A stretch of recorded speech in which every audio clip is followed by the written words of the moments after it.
end. Is it good to be back for you? It is good. It's we had a really good camp up in Kamloops. It's always exciting to come back here just because we are football 24/7 for almost 4 weeks up there, and then it's just exciting to get back in our building and know that the regular season is going to be here quickly. I've been talking to guys over the last few days. It seems like there's a real level of excitement heading into this season. Was that your feeling out of camp as well? Yeah, there is.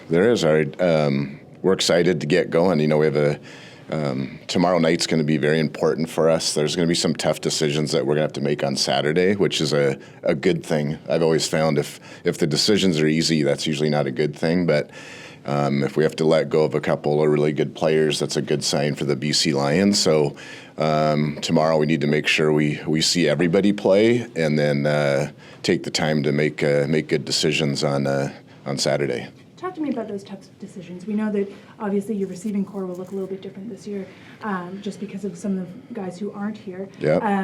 Talk to me about some of the guys who come in, especially Justin McInnes.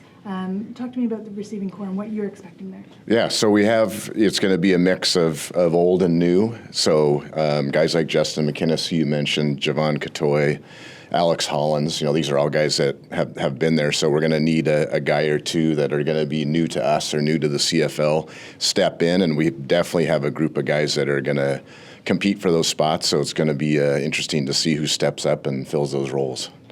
What did you see from your leadership group that maybe caught your interest, that just the way they were maybe acting at camp this year? Hard work, no nonsense, no side dramas. I think the expectations are high, which is great. I'm all for high expectations, but I'm a do-it guy, not talk about doing it guy. So I think they just want to put their best foot forward, and that's how camp was. It was very, very workmanlike, and I think the thing I like is I think they understand how hard it is to win in this league.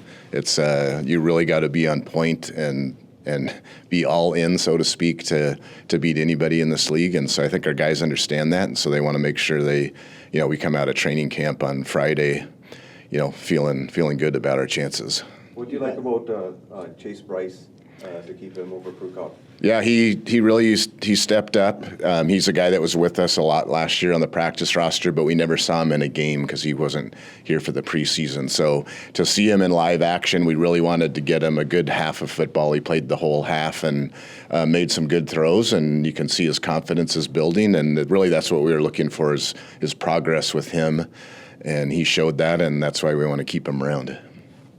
Sorry, Vernon's second full year coming up. He's made such great strides. Where can he go this year, you think, that's going to take him to a new level? I would imagine he's going to say consistency and taking care of the ball. He's been excellent for us ever since he's been here. I'm a big VA fan. He's been great ever since we traded for him. I think the advantage is he's got the same coaching staff, the same playbook. A lot of the same players on offense. Is not going to be all the same, but a lot of the same with the O-line. He's familiar with the running back and Stanback. So I think he's operating at a place where he's starting at a higher level. So it's going to be fun to see him come out of the gates. Talk to us a little bit about Stanback. What does he add to your team? We're hoping some size. He seems like a motivated guy. He's really fit in really well. He's just come in and did his thing, and I mean that in a good way. He's just kind of fit in and has been working hard, and like I said, he seems like a motivated guy. Sometimes when you get on a new team, it gives you kind of a breath of fresh air on both sides, for us and for him, and so we're hoping that pays off. Is he, you guys have had good running backs. Does he take you up a notch? Like, he's obviously been one of the top guys. What can he do a little extra that brings that? Yeah, I'm excited. The thing good running backs do is we talk about, for example, is if you block up a play for 5 yards, and there's some running backs that get you 5 yards. You block up a play for 5 yards, and there's running backs that get 8, 9, 10 yards, which makes a whole difference. And we think he's that type of guy where after first contact we're going to get a few yards more, which would make a huge difference. And like I said, I'm excited to see him play. He seems like a motivated guy. He's in shape, comes to work every day, and so we're hoping that pays off when the real games start. Coach, the secondary, TJ Lee's out for the first 6 games, it's easy just to say, plug somebody in his place and go with Ciante at corner, Green at safety, Sales and Peters. But what we saw in Campbell's RP doing a lot of mixing and matching. I mean, Green was playing corner, Peters Rene at safety.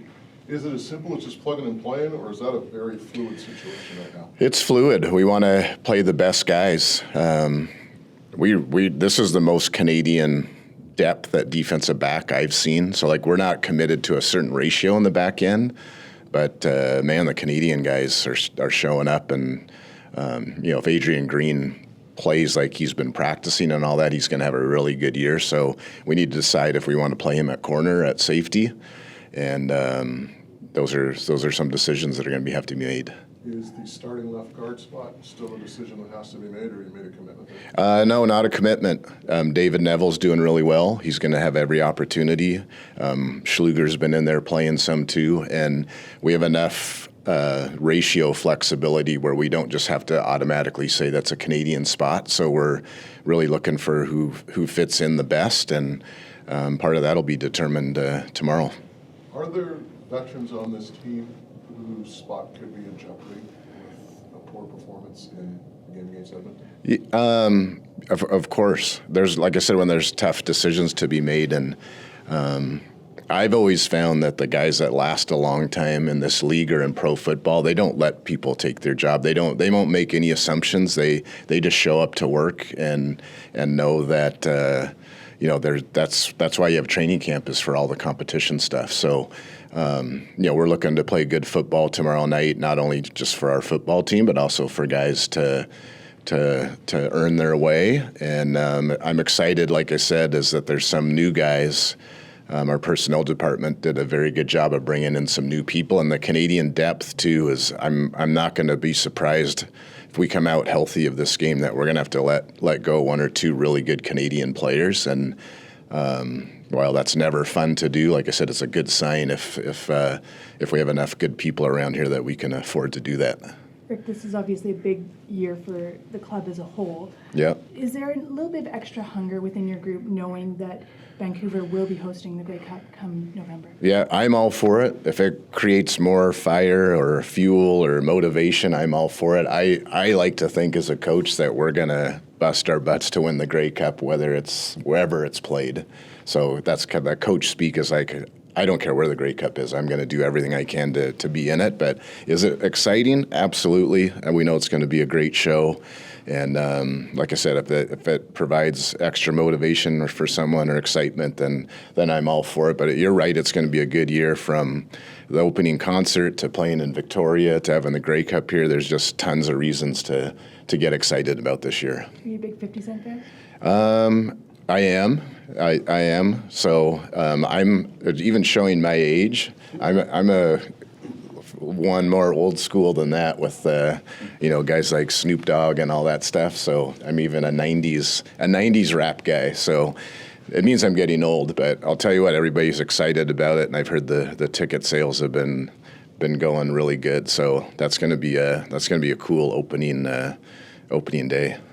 Just building off of that, obviously hockey was successful once again in Vancouver. That's something we haven't seen for quite some time. So does that motivate you guys to continue that success and draw those crowds heading into the summer? Yeah, I'm all for all the sports teams feeding off each other. We're all proud to be from Vancouver in the Lower Mainland, and we were rooting on the Canucks really hard, and wishing them the best. But I think it's good for everything. Just like I think the BC Lions in the last couple of years have upped our game on the field and off the field, and looks like the Canucks are doing that too. I know the Whitecaps have had some good crowds, so I'm all down for all the Vancouver teams. You talked about your running game. What about stopping the other team's run? Was a bit of an issue in situations last year. Where do you think you are with that? Well, we're making a conscious effort and decision to be bigger on the offensive line, the defensive line, the running back, whatever it is. And so we know that we're going to face teams in the West with Saskatchewan, with their new running back. Obviously, Winnipeg likes to run the ball. Calgary loves to run the ball. Edmonton, all those guys that we're competing against, we know are going to make an effort to run the ball, and we want to make sure we're big enough up front to handle that, and we think we're going to be a bigger group than we were last year. Demetrius Taylor, you signed him. Obviously, some trouble with the NFL last year, but big body, a guy who could play 1-3-5 technique. What was your evaluation of what you've seen from him thus far? It was good. It was finally good to get him on the field, and he was very active. We talk about guys flashing, meaning you're just kind of watching practice and you see a guy make a play, whatever position that's at, and he was a guy that definitely flashed in practice, and he'll get an opportunity tomorrow and see how he does. But I think particular spot you're looking at him, or just all across the board? he's a D tackle. He's going to be an inside D tackle. Yeah. Thanks, Rick. All right. Thanks for coming out.